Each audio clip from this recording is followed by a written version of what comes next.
Buenas noches a todos los compañeros. Eh, en el día de hoy les estaremos exponiendo, eh, la referencia del tema es la Corte Penal Internacional, pero para ello tendremos en cuenta ciertos aspectos para eh, contextualizarnos en, en este tema. Bueno, los integrantes del grupo está conformado por Jesús Chávez Morales, por Laura Ávila Ramírez, Laura Pérez Pérez y quien les habla, Carlos Vitola, quien les contará un poco con referente a la historia o los antecedentes de la Corte Penal Internacional. Por ende, bueno, empezamos la historia. Quisiéramos, bueno, empezar con eh, eh, la vida o el suceso de Peter de Hagenbach. Hagenbach de Alemania. Bueno, los orígenes de Peter de Hagenbach realmente no son muy claros, pero hay autores, historiadores que lo precisan entre el 1420. Entonces, bueno, su padre era miembro de la baja nobleza alsaciana. Entonces, en ese sentido, vemos la figura de la nobleza en la cual predominaba el sistema feudal. Por ende, presumimos que en ese tiempo se llevaba a cabo ese sistema y efectivamente así era. El sistema político estaba encauzado del Sacro Imperio Romano, cual era una entidad política bastante compleja. Este Imperio Sacro Romano comienza a partir del 962 después de Cristo, la coronación de Otón, el primero, el grande, y se disuelve luego con Francisco II por un tema de querer disolverla para no entregarle la corona a Napoleón III. Bueno, vemos que este Peter de Hagenbach, su historia se degusa, bueno, porque su padre ya viene de la baja nobleza alsaciana y posteriormente él, por medio de Carlos el Temerario, quien era un duque de Borgoña, eh, y su padre Felipe II el Bueno, eh, le otorgan a él, mejor dicho, eh, ese nombramiento de caballero de la Orden de San Jorge de Borgoña. Esto es debido a un tratado que se denomina el Tratado de Saint-Omer. Entonces, bien, vemos que él, al otorgarle o nombrarle caballero de orden de San Jorge de Borgoña, se le está dando esa como que esa parte de la jerarquía dentro de la nobleza, que sería o guarda o, bueno, como bien lo menciona la titulación, caballero. En fin, Carlos el Temerario le concede a Peter de Hagenbach ciertos terrenos, los cuales eh, tenían que ver con Basilia, Estrasburgo, Mulhouse y Breisach.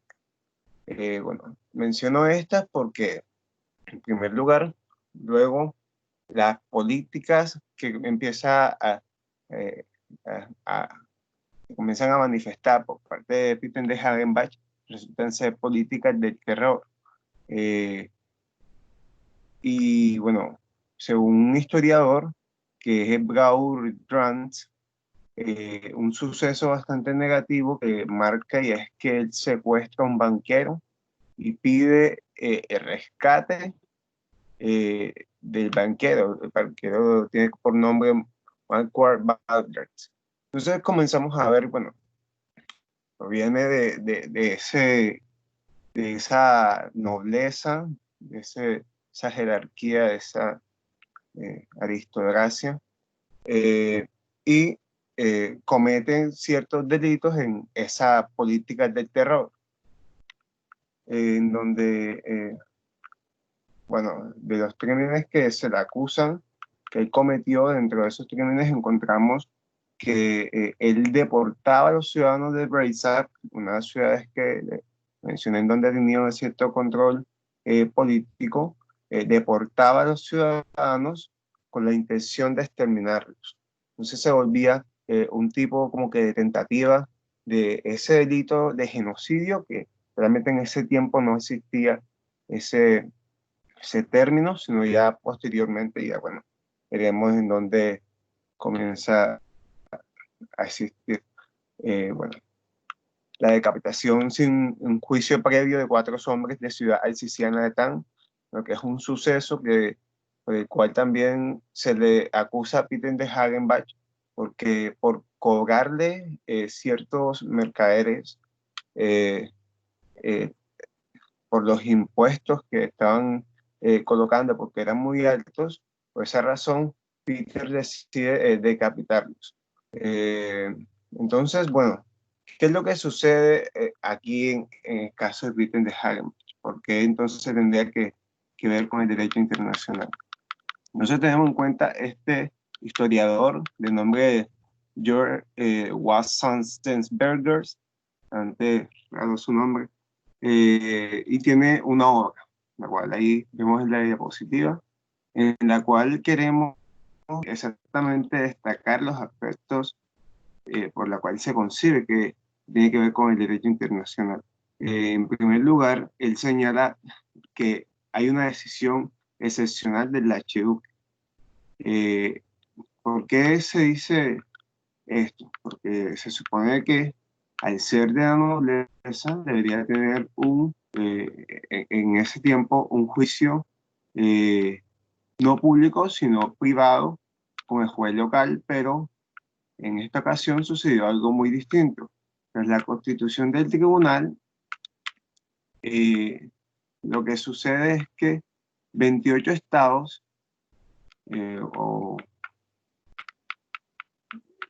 28, sí, es que estaban constituidos por ciudad-estado, por lo que 28 provincias que eran soberanas se constituyeron para juzgar a Peter de Hagenbach de una manera pública, y que además de eso em,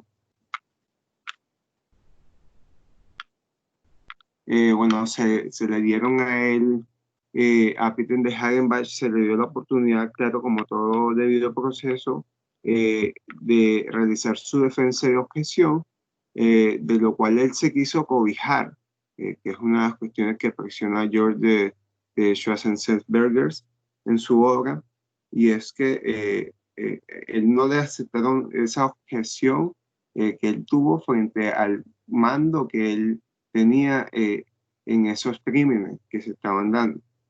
Por lo que, sin embargo, hallaron eh, que había una culpa porque estaba incumpliendo unas normas de carácter internacional. O sea, en parte, bueno, no la atribuían de esa manera, pero sí que estaba violentando derechos de guerra.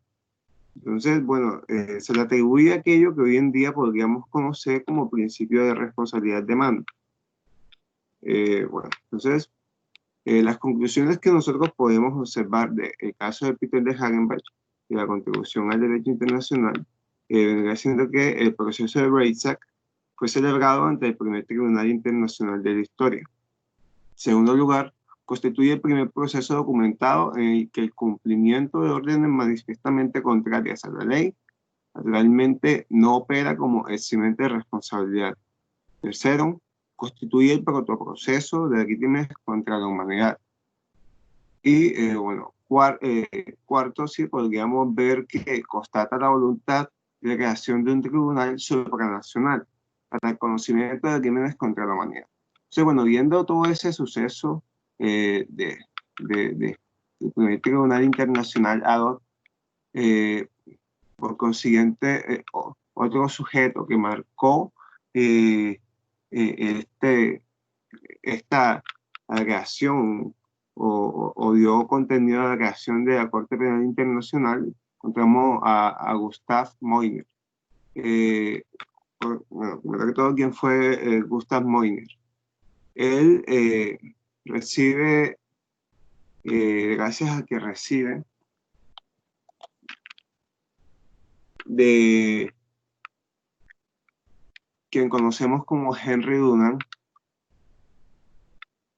su obra El recuerdo de Solferino, en 1862, se anima.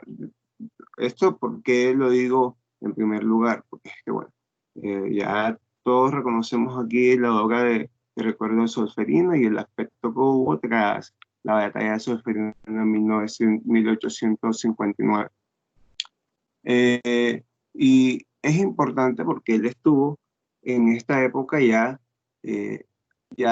después de haber estudiado Derecho en París y de hacer su doctorado en el 1950, él ya venía interviniendo en causas sociales, actividades sociales. Tras esto, bueno, Gustav Moynier se conoce porque él es uno de los fundadores y presidentes del Comité Internacional de la Cruz Roja.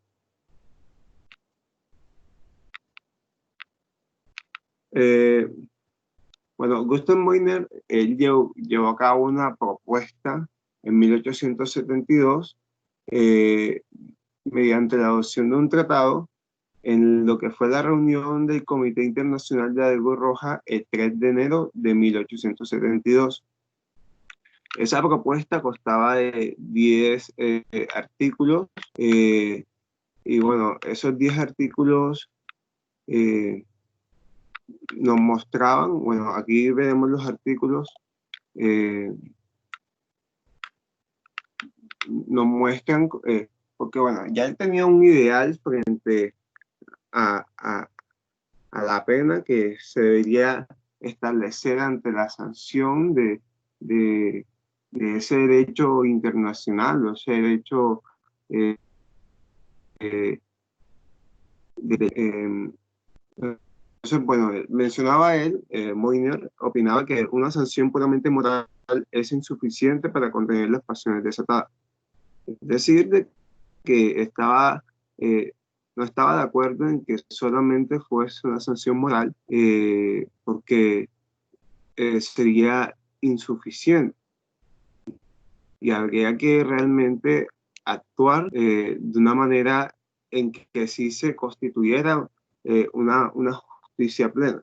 Entonces, bueno, el artículo primero que propuesto menciona el artículo que para garantizar la aplicación del Convenio de Ginebra del 22 de agosto de 1864 y de sus artículos adicionales se constituirá en caso de guerra entre dos o más de las potencias contratantes un tribunal internacional al que se podrán someter las demandas de infracciones contra dichos convenios. Entonces vemos ya la propuesta de ese tribunal de carácter internacional y muestra luego en el artículo segundo cómo se integrará ese tribunal. Es muy importante, bueno, también ver de que en esa época era por los vencedores, quienes vencían en ese tipo de guerra para buscar la paz.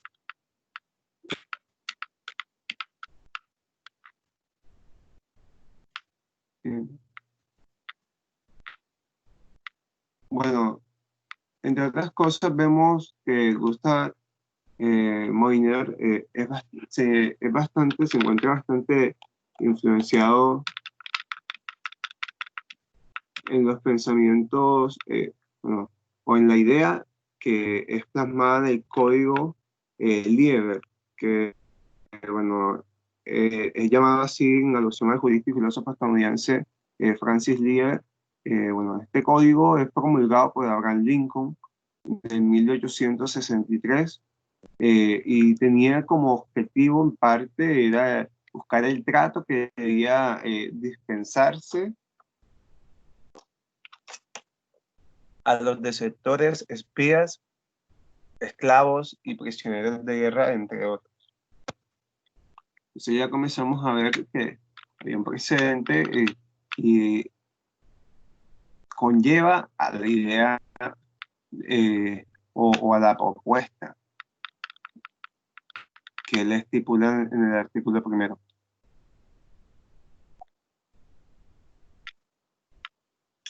Entonces, además de esto, el código propuesto por Abraham Lincoln constituía el origen de las reglas de enfrentamiento que cobraron bastante importancia. Veremos luego que son abarcadas por medio de la Conferencia de Paz de La Haya en el 1899 y 1907.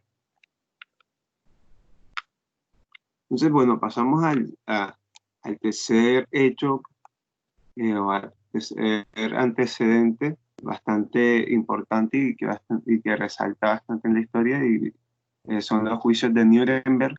En los juicios de Nuremberg vemos que, bueno, se conforma aquel tribunal para enjuiciar a los dirigentes nazis o que iba en contra, para enjuiciar a las mayores figuras del Estado alemán que eran responsables de todo aquel genocidio eh, contra la comunidad judía, entre otros. Bueno, el primer juicio de Nuremberg se remonta a la ciudad se remonta en Berlín en 1946, y luego se traslada a Nuremberg en ese mismo año, el 14 de noviembre. Fue tan como varios ese juicio de que hubieron que traducir a 4 idiomas todo aquello que se presentaba en el juicio. Entonces, bueno, ¿quién realmente o cuál es el comienzo de estos juicios de Nuremberg? O sea, ¿quién propone la celebración de un juicio?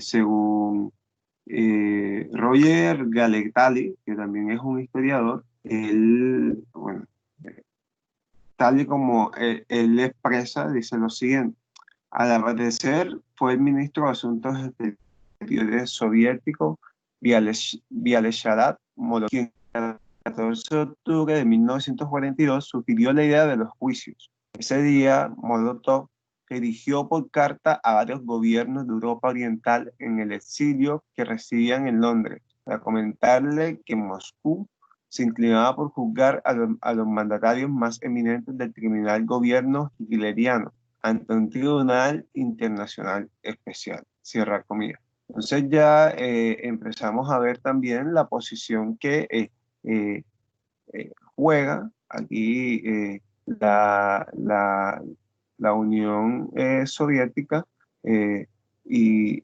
ese apoyo que existía con Alemania.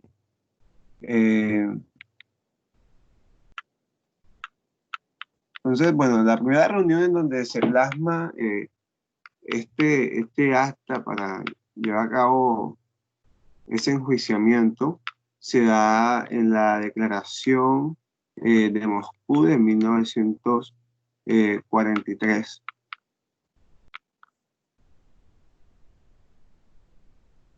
en donde se comienza a plantear o a plasmar la idea de cómo se iba a desarmar al enemigo, cómo se iba a desarmar a los nazis para que hubiese una intervención en parte de comida pacífica. Por ende, bueno,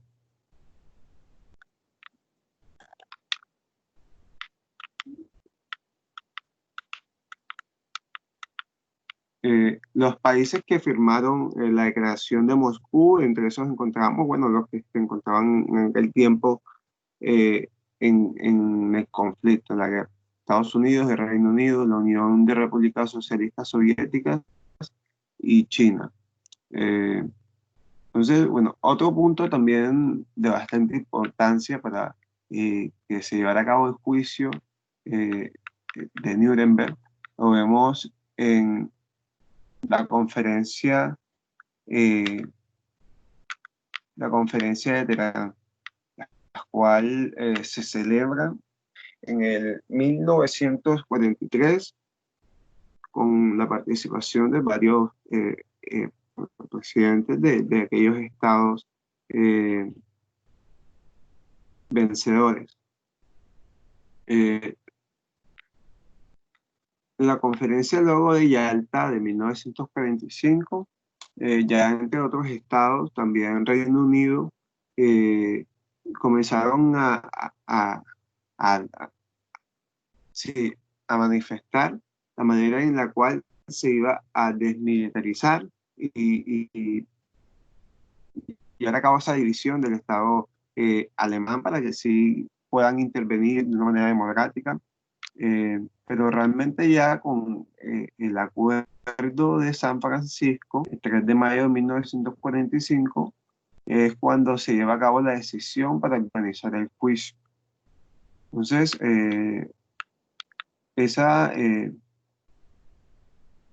composición del tribunal no fue caprichosa, tuvo su precedente teniendo en cuenta el acuerdo de Londres de 1945, el cual establecía ciertos artículos que especificaban los lineamientos generales del Tribunal Militar Internacional, además de que en la Declaración de Moscú de 1943 establece se acompaña la Carta de la Constitución del Tribunal Militar Internacional.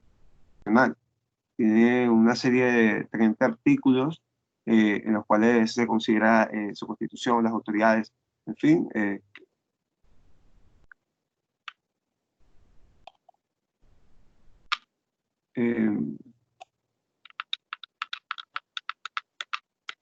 Bueno, entre otras cosas es que este juicio de tribunal, el juicio de Nuremberg, deja ante todo una serie de principios doctrinales que se originan de este juicio.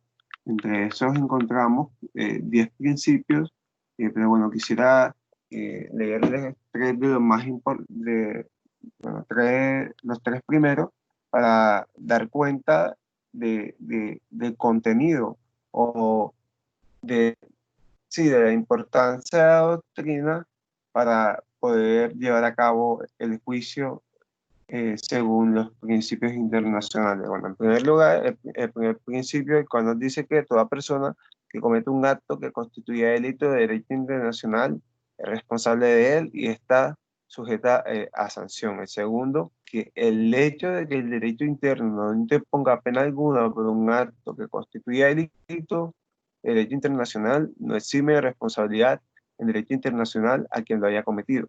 El tercero nos dice que el hecho de que la persona que haya cometido un acto que constituya delito en derecho internacional haya actuado como jefe de Estado o como autoridad del Estado no la exime de responsabilidad conforme al derecho internacional. Entonces comenzamos a ver ya el aspecto bueno, que principal que se plasma es la responsabilidad y la manera de eximirse en parte de esa responsabilidad y hablan también del sujeto que actúa, la responsabilidad que deriva de este por sus actuaciones.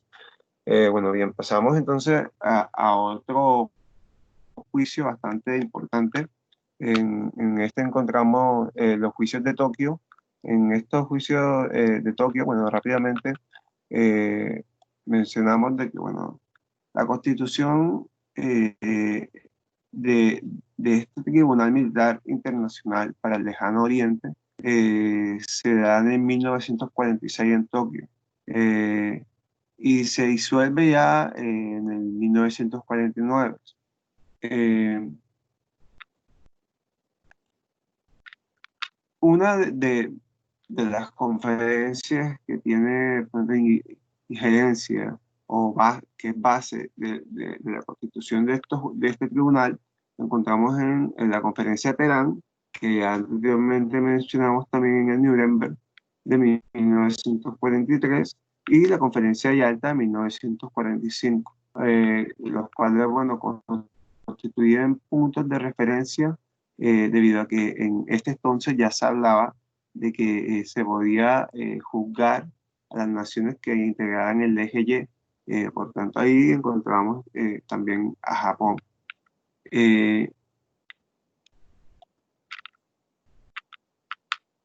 Vemos que, bueno, ya se comienza para su constitución, la base de su constitución, tiene en cuenta también el Acuerdo de Cairo de 1943, donde se le otorga la Carta de la Naturaleza del Tribunal Militar Internacional del Lejano Oriente, en donde, bueno, ahí hacen especial mención de la lucha que están llevando a cabo los grandes aliados contra la agresión de Japón.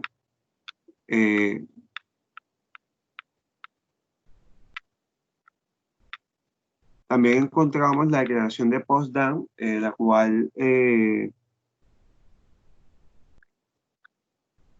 mencionaba los términos que se tendría el Estado japonés o su emperador, en su efecto su emperador, para rendirse o sí, o entregarse a la justicia internacional. Ya luego vemos de que el emperador Hirohito, él lleva a cabo un acta de rendición en el 2 de septiembre de 1945, por lo que, bueno, hay una rendición y él acepta los términos que se generaban en la declaración de Potsdam. Entonces, bueno, entre las acusaciones que se le realizaban al Estado japonés, en primer lugar encontramos que, por ejemplo, lo acusaba de conspirar por parte de varios líderes japoneses o de organizar o instigar entre el año de 1928 al 1945 una guerra de agresión contra una serie de países que potencialmente podrían oponerse al dominio de Asia Oriental. Porque, bueno, vemos de que aquí en el contexto vemos de que Japón era un estado que en esa Segunda Guerra Mundial se dedicó a conquistar territorios o islas que, bueno, realmente como era invasión no les pertenecían.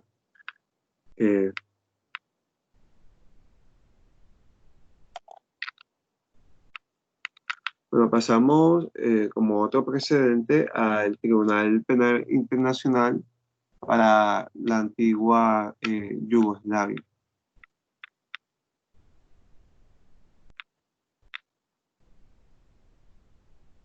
Del Tribunal Penal Internacional para la antigua Yugoslavia encontramos, bueno, rápidamente que tiene su precedente es por la Guerra de los 10 días, por la cual empieza este proceso bélico.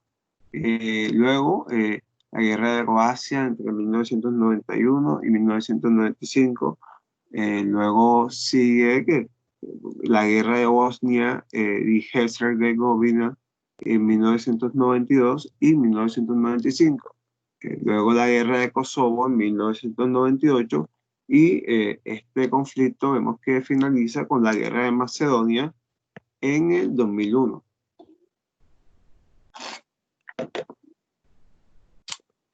Entonces vemos los antecedentes o la línea de tiempo de este conflicto de la antigua Yugoslavia. Entonces, ¿cuál fue el aspecto característico del conflicto o de la guerra de Yugoslavia? En primer lugar, bueno, fue la limpieza étnica de la población no serbia en las zonas controladas por los serbios. Y eran principalmente las zonas fronterizas. Luego, por medio del Consejo de Seguridad de las Naciones Unidas, el 25 de mayo de 1993, por medio de una resolución, la resolución 827 de 1993, se establece formalmente el Tribunal Internacional de Yugoslavia, en razón de los conflictos que bien se mencionaron. Bueno, pasamos entonces al Tribunal Penal Internacional para Ruanda. Este escenario tiene un contexto parecido al de la antigua Yugoslavia. Pero en esta ocasión vemos un escenario de segregación racial entre los que conocemos como Hutu y Tutsis. Entonces, bueno, un punto de referencia de este conflicto entre Hutus y Tutsis lo podemos encontrar el 6 de abril de 1994, porque esta fecha es en razón a que el presidente de Ruanda, Juvenal Habyarimana, y Cyprien Ntaryamina fueron abatidos en Kilagi. Bueno, entonces, este suceso, ¿qué sucede? Que fragmentó unos acuerdos que habían firmado recién, y los acuerdos de Arusha, y bueno, se presentó el conflicto, se acrecentó, además de que hubo también un importante papel de la detonación aquí, y es el abandono por parte de la ONU en esta zona frágil.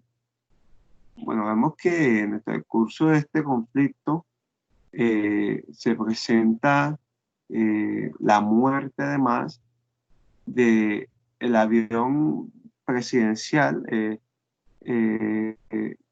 la primera dama, eh, la primera ministra, mejor dicho, Agate Blandisky-Yamana, cual es asesinada el 7 de abril del 1994. De todo este conflicto hubo aproximadamente 8.000 fallecidos. Entonces, toda esta cuestión del tribunal, aquí para la conformación del Tribunal Penal Internacional para Ruanda, nace tras una propuesta o un debate o una respuesta por parte de la comunidad internacional de intervenir o no intervenir. Luego ya por medio de una resolución del Consejo de Seguridad de las Naciones Unidas, se establece de que deberían perseguir a las personas responsables del genocidio y otras violaciones del derecho internacional humanitario cometidos en el territorio de Ruanda, por lo que se decide conformar el Tribunal Penal Internacional. Entonces, vimos los antecedentes de aquello que es punto en nuestra ponencia, y es la Corte Penal Internacional. La Corte Penal Internacional, ya viendo sus antecedentes, podemos ver que esta es conformada, o bueno, ¿dónde se haya ubicado? Esta se encuentra en los Países Bajos, continente europeo, en Holanda, en lo que sería La Haya, la tercera más poblada después de Ámsterdam.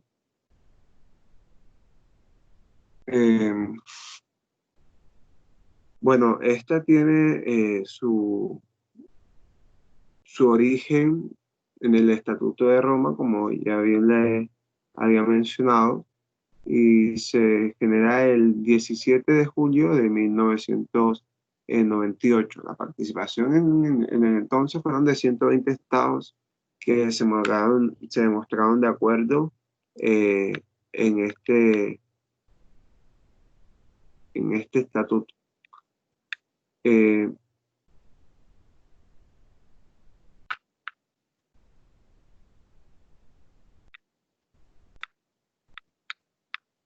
Bueno, podríamos decir que la piedra angular realmente de este estatuto fue, de esta Corte Penal Internacional, fueron los estatutos de Roma. Además de que hubo una gran importancia en la participación de la sociedad civil.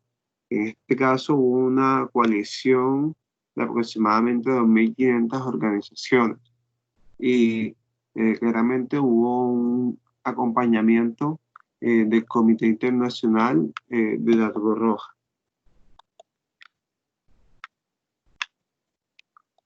Entonces, bueno, vemos que el artículo del Estatuto de Roma, el primer artículo, nos habla efectivamente de esta Corte Penal Internacional. Bueno, abro comillas, nos dice que se instituye por la presente una Corte Penal Internacional. La Corte será una institución permanente, estará facultada para ejercer su jurisdicción sobre personas respecto de crímenes más graves de trascendencia internacional, de conformidad con el presente estatuto, y tendrá carácter complementario de las jurisdicciones penales nacionales. O sea, bueno, vemos ciertas características bastante importantes. Y es que ya se constituye no un tribunal ad hoc, sino una institución permanente.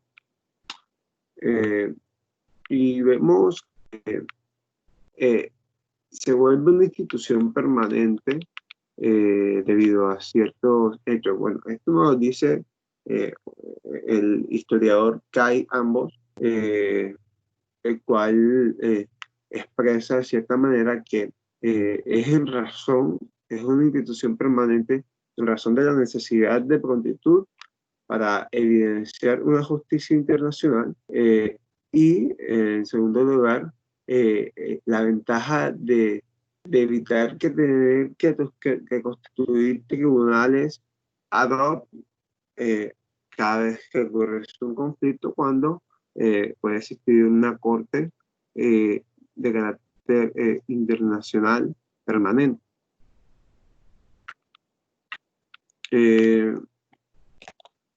Bueno, vemos que la finalidad, en pocas palabras, de la Corte Penal Internacional es evitar la impunidad. Y bueno, mis otros compañeros seguirán hablando con respecto a la Corte Penal Internacional.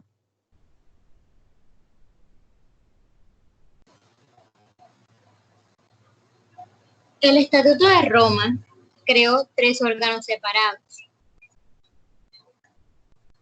La AEP, que son la Asamblea de Estados Partes, la CPI, la Corte Penal Internacional, la cual tiene 4 órganos diferentes, y el Fondo Fiduciario. Este último, el Fondo Fiduciario, fue establecido en el 2004 por la AEP, con la finalidad de que se pudiera apoyar e implementar programas que abarcaran los daños cometidos por los crímenes de guerra, los crímenes de lesa humanidad y el genocidio, brindando asistencia, apoyo y reparación a las víctimas.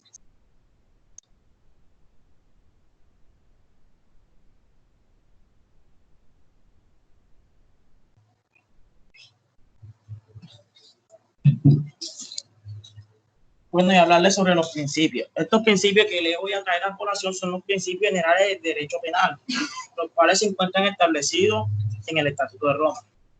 En el primer principio podemos encontrar el nullum crimen sine ley, Esto hace referencia a que nadie será penalmente responsable de conformidad al presente estatuto en el momento de haber cometido una conducta y no tenga competencia la Corte. Es decir, la Corte no, si no tiene competencia la Corte, el delito que fue cometido no se podrá procesar frente a ella.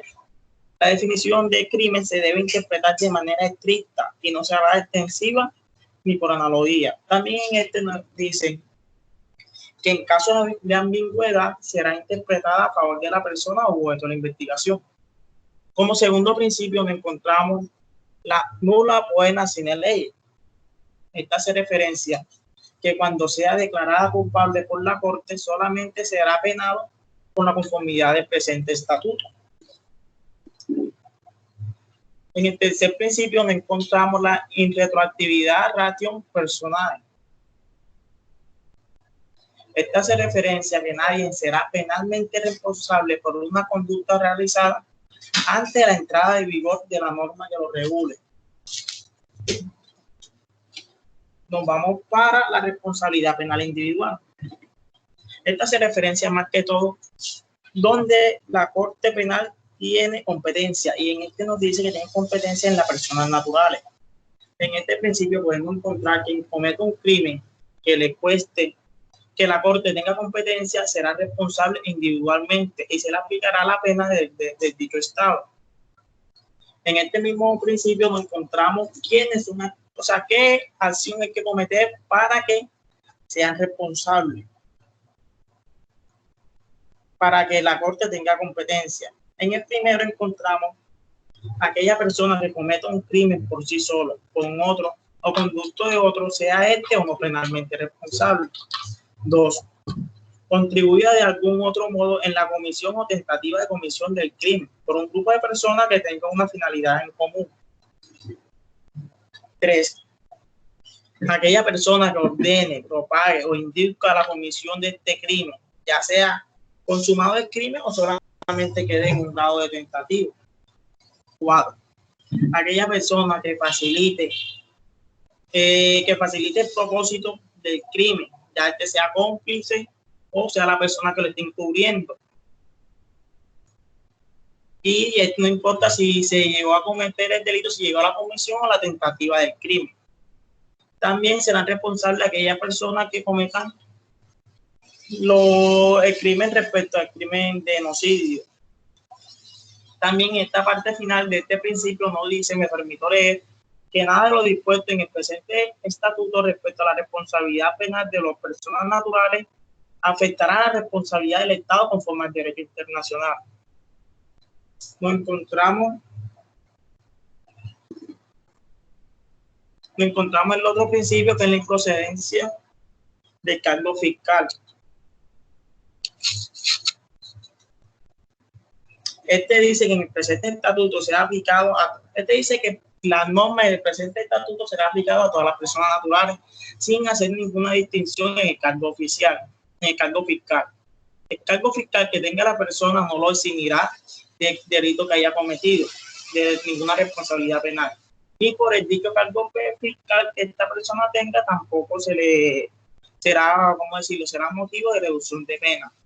Entiéndase cargo fiscal como jefe de Estado, de gobierno, miembro de un gobierno, parlamento, representante elegido o funcionario del gobierno. Y encontramos el principio de imprescriptibilidad. Como su nombre lo dice, este nos indica solamente que los crímenes que tengan competencia en la Corte no prescribirá.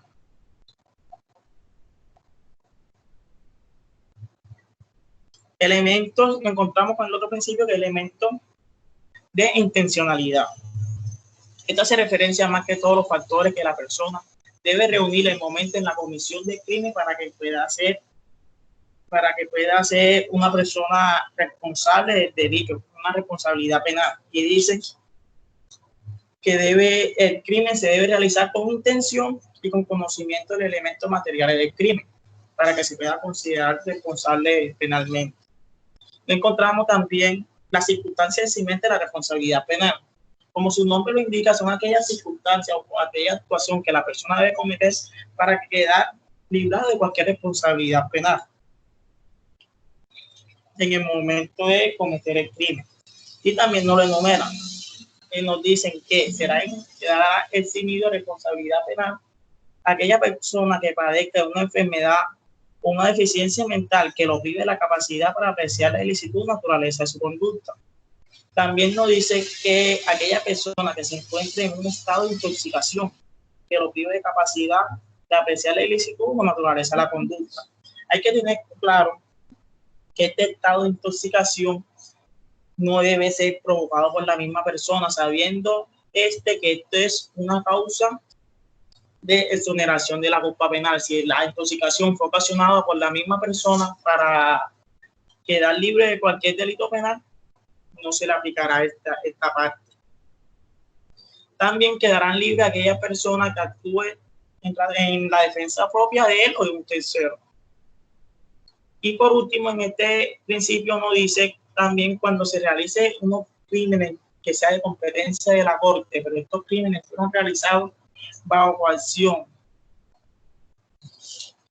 Fueron realizados bajo coerción debido a que existía un inminente peligro a su vida o su integridad física de la persona. Puede ser una coacción o el peligro que le van a infligir a la persona o a otro. Y por último, nos encontramos órdenes superiores y disposiciones generales. Esta hace referencia a quien hubiera cometido un delito que sea competencia de la Corte, pero la comisión del delito fue hecha bajo de una orden que haya sido por un gobierno o un superior de esta persona, quedará eximido siempre y cuando esta persona estuviera obligado por ley a obedecer órdenes emitidas por el gobierno superior que en ese momento se trata. Otro ítem para que este quedara eximido por esa acción que hizo bajo orden es que no supiera que la orden que realizó era una orden ilícita. Hay que tener en cuenta que las órdenes de cometer genocidio y delitos de lesa humanidad son manifiestamente ilícitas. O sea, esas órdenes se sabe que son ilícitas y si las órdenes fueron una de esas dos, no quedará eximido.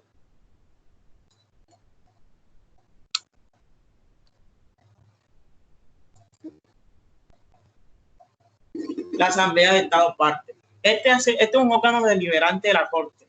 Proporciona orientación para la administración de la Corte. Esta está compuesta por un representante de los estados que han ratificado o se han adherido al Estatuto de Roma con la Corte Penal Internacional.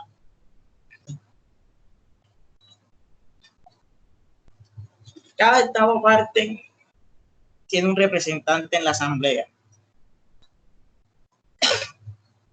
En el estatuto también se establece que cada estado parte tiene un voto, ya que las decisiones se toman en consenso.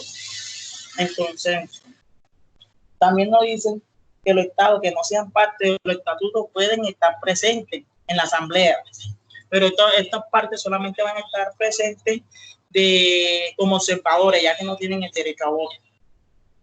También de conformidad con el artículo 112 del estatuto, la asamblea es responsable de proporcionar directrices generales para la administración de la Corte, el presidente de la Corte, al fiscal y el secretario. La Asamblea de los Estados hace unas sesiones anuales donde se tratan temas como lo que es el presupuesto de la Corte, el estado de las contribuciones y el informe de la auditoría. La Asamblea también tiene la potestad o tiene la responsabilidad también de organizar las elecciones de los jueces, el fiscal y los fiscales adultos de los particulares. Y a su vez también puede decidir por medio de votación, como lo había mencionado antes, lo se hace por consenso, la pérdida de cargo de un juez fiscal o fiscal adjunto. Pero esto va a ser de una manera secreta. Esta se encuentra conformado por 123 países que figuran como estados partes.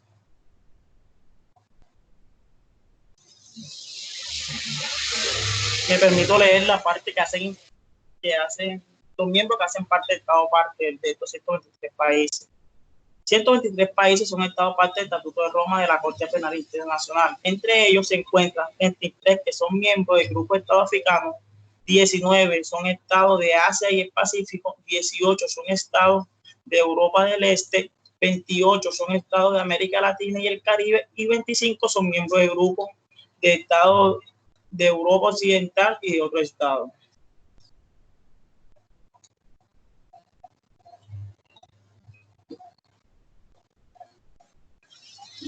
Ahora voy a hablarle de los órganos de la Corte. En primero son 4 órganos. En el primero encontramos la presidencia.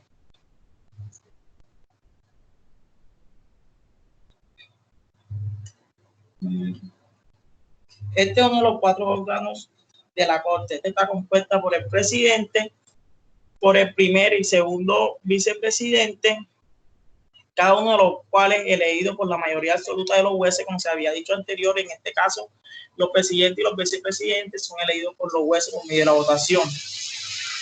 Las 3 áreas principales de la presidencia son asuntos jurídicos legales, la administración y relaciones externas. En el segundo órgano nos encontramos las secciones judiciales. Perdón. Estos son 18 jueces divididos en 3 secciones. La sección preliminar, que es la primera. La segunda nos encontramos con la división de juicio y la sección de apelación. Y por último, esta sirve para llevar a cabo los procedimientos judiciales. Y también tenemos como órgano la oficina del fiscal. Este se realiza o se encarga de realizar esos exámenes preliminares, las investigaciones y los enjuiciamientos. Y por último nos encontramos con el registro. Esta es la encargada de realizar, como le digo, esas acciones no judiciales relacionadas con los particulares, con la seguridad y la interpretación, teniendo la información y la sensibilidad, el apoyo a abogados, defensores, víctimas y otros aspectos.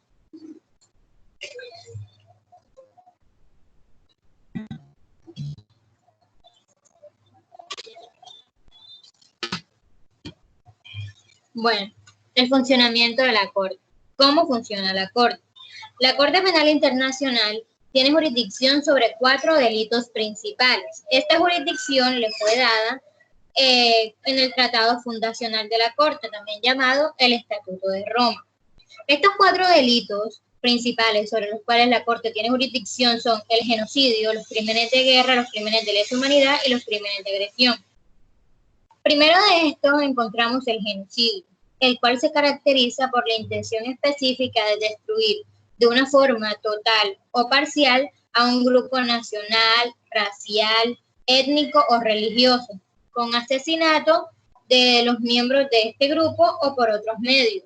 Medios tales como un ataque grave a la integridad física o mental de las personas de un grupo, sometimiento a condiciones que conduzcan a la destrucción física de una forma completa o de una forma parcial, la transferencia forzada de niños de un grupo a otro grupo, entre otros medios. En el segundo crimen encontramos los crímenes de lesa humanidad. Estos crímenes son violaciones graves cometidas como parte de un ataque a gran escala contra cualquier población civil. En el Estatuto de Roma existen 15 crímenes contra la humanidad, tales como lo son el asesinato, la violación, la deportación, el apartheid, la esclavitud, el encarcelamiento, la desaparición forzada, la tortura, la esclavitud, entre otros. Los crímenes de guerra hacen referencia a que se constituyen por infracciones graves que se le dan a los convenios de Ginebra en lo referente a un conflicto armado. Asimismo, incluyen el uso de niños como soldados, el hecho de matar o torturar a personas que sean civiles o prisioneros de guerra, y el hecho de dirigir ataques a monumentos históricos, a hospitales, a edificaciones que han sido utilizadas para la educación, la religión, el arte, la ciencia, entre otros. Y por último, contamos con el crimen de agresión. Bueno, este crimen de agresión hace alusión a que es el uso de una fuerza armada por parte de un Estado contra la soberanía, la independencia, la integridad de otro Estado. Esta definición de crimen de agresión se adoptó en el 2010 por la Corte Penal Internacional en la primera conferencia de revisión del estatuto en Uganda.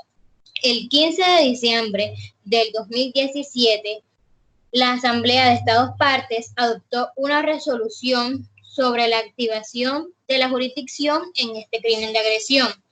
A partir del 17 de julio del 2018, se tiene este crimen como uno de los crímenes principales.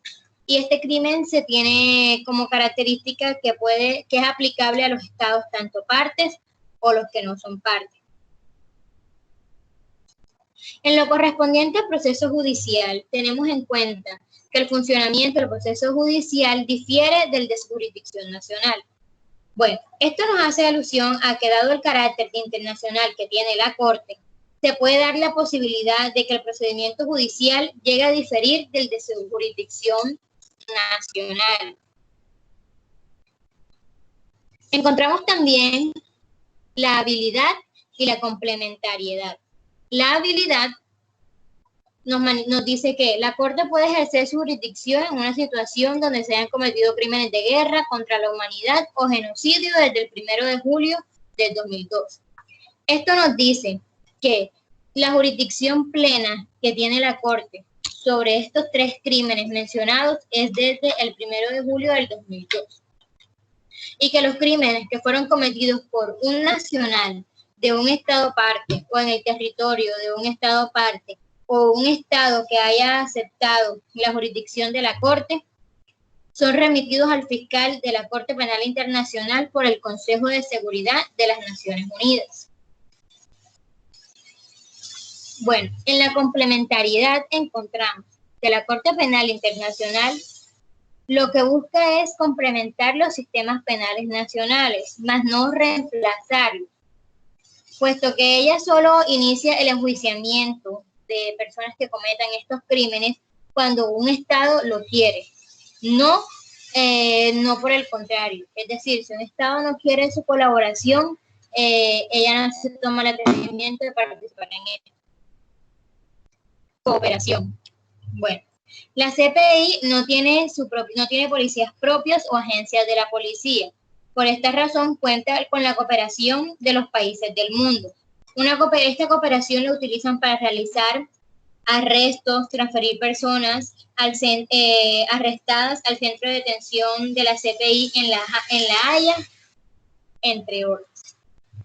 Una ventaja con la que cuenta la Corte Penal Internacional es que esta Corte firmó un acuerdo de cooperación con las Naciones Unidas, que hace alusión a que cuando una situación no caiga dentro de la jurisdicción de la Corte, el Consejo de Seguridad de las Naciones Unidas puede remitir esta situación a la Corte Penal Internacional, otorgándole una jurisdicción.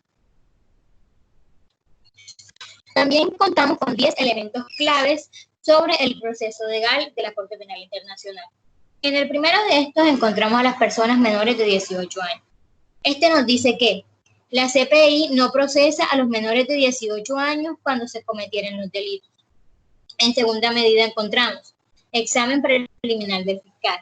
Este nos dice que antes de investigar, el fiscal debe realizar un examen preliminar, analizando las cuestiones que se presenten, los eventos que se presenten en relación a la jurisdicción, a la gravedad del delito, la existencia de las pruebas, la complementariedad y los intereses de la justicia que se tenga.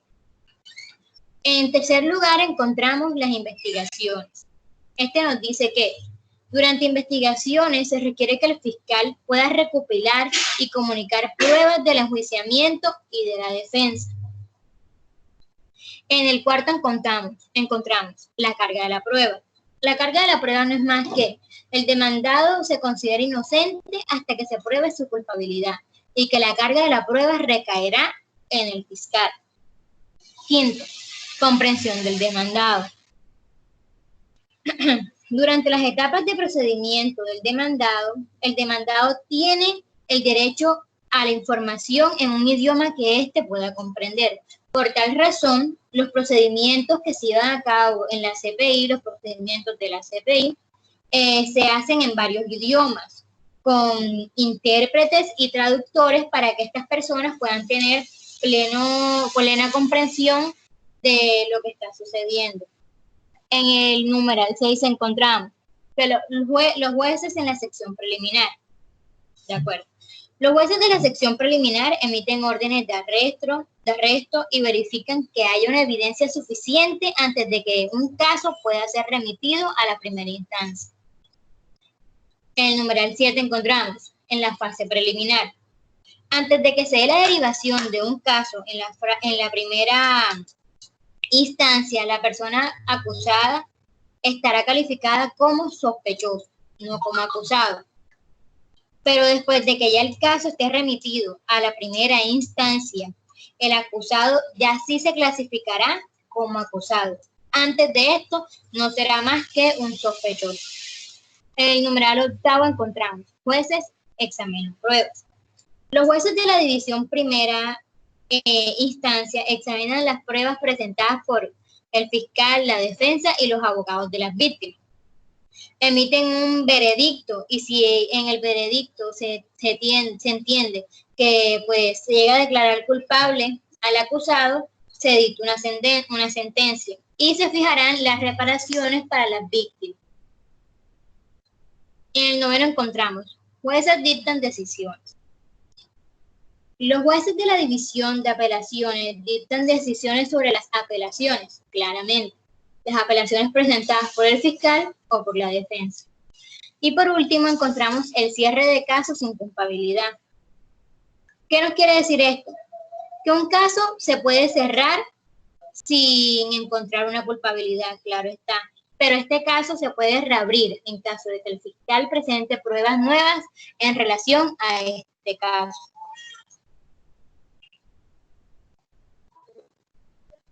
En la sala del tribunal. Bueno, en la sala del tribunal encontramos a los jueces, las oficinas del fiscal, la defensa, la víctima, los testigos y el injerto. Los jueces son 18 jueces de la Corte Penal Internacional. Estos son elegidos por la Asamblea de Estados Partes, como lo mencionó mi compañero anteriormente, por sus habilidades. Tienen un periodo el cual no es revocable de 9 años. Son garantes de juicios justos y toman decisiones. Emiten órdenes de arresto, citaciones, autorizan a las víctimas a participar en procedimientos, entre otras acciones.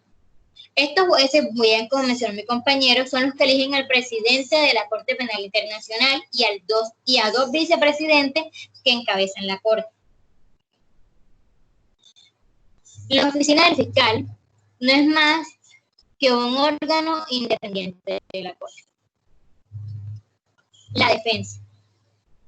Una defensa fuerte es un componente clave para cualquier juicio justo. De acuerdo, en concordancia con esto, la defensa es aquella que protege y representa a los derechos del acusado o del sospechoso, dependiendo la etapa del proceso en la que se encuentra. Víctimas. Víctima significa cualquier persona que haya sufrido perjuicios. Perjuicios que hayan sido resultado de la comisión de algún delito dentro de los establecidos por la Corte.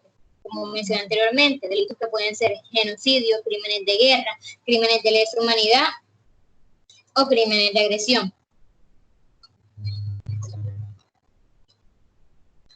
Testigos. El testigo es una persona que da relato de un hecho en el cual estuvo presente. El personal de la Corte le brinda a los testigos que vayan a participar en sus juicios un apoyo práctico. Apoyos prácticos que parten desde la creación de servicios de videoconferencia para que los testigos estén en su hogar, en la comodidad que ellos ameritan o los mecanismos que ellos puedan proporcionarse. Y por último encontramos el injerto. El injerto es un órgano neutral de la Corte que brinda servicio. Brinda servicio a todos los demás órganos de la Corte. ¿Para qué? Para que ésta pueda funcionar y conducir juicios públicos y justos de una forma eficiente, brindándole su colaboración en todo momento.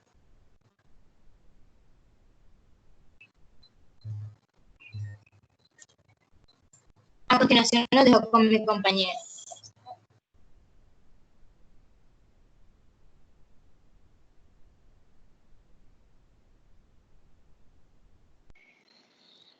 Bueno,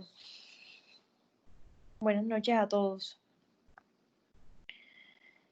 Ya mis compañeros han mencionado anteriormente que la Corte Penal Internacional es un tribunal de justicia internacional permanente, cuya misión es juzgar a las personas acusadas de cometer crímenes de genocidio, de guerra, de lesa humanidad, esos delitos que transgreden y violan los derechos humanos. Hablar de un caso significativo de la Corte Penal Internacional no sería válido porque en un tribunal de ese turmequé que atiende casos de violación o transgresiones de derechos humanos y normas de derecho público internacional, pues yo consideraría que todos los casos son iguales y tienen la misma relevancia. Pero dentro de ellos encontré un caso y es el de Thomas Lubanga, fundador y ex líder de la Unión de Patriotas Congoleros, y fue la primera persona que se entregó a la Corte Penal Internacional en el año 2006.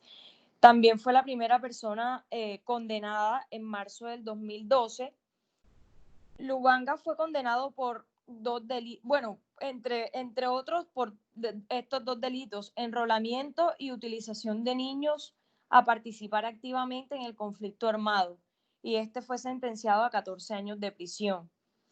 Ya Lauri nos habló sobre los crímenes que puede ser juzgado por la Corte Penal Internacional, y entre ellos aquí pues encuadra en este caso de Thomas Lubanga los crímenes de guerra.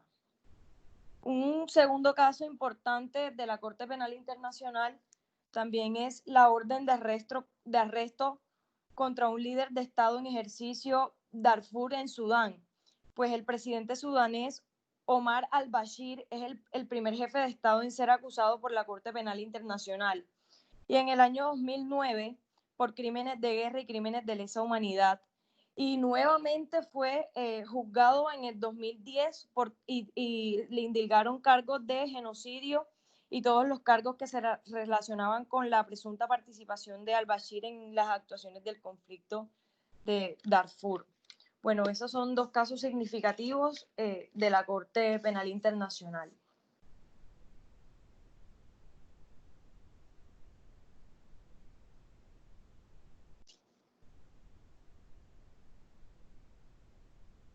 Le cedo la palabra a mis compañeros. Sí, con todo el contenido que ya abordamos, bueno, si posteriormente formulan alguna pregunta que se haya generado por la ponencia, para que nosotros la podamos contestar. Y bueno, gracias por escucharnos. Muchas gracias por la atención prestada.